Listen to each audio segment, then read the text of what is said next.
Nagpapatuloy naman ang volcanic activities ng Bulkang Kanlaon. Naitala ng PHIVOLCS sa magdamag ang 15 volcanic earthquakes, kabilang ang 4 na volcanic tremors. Nagkaroon din ng 2 pagbuga ng abo na may habang 39 hanggang 66 minutes.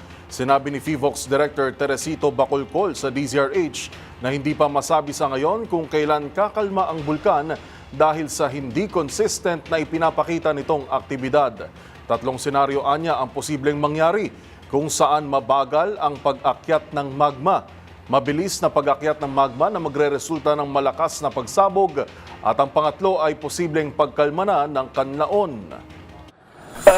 Again, titingnan natin kapag biglang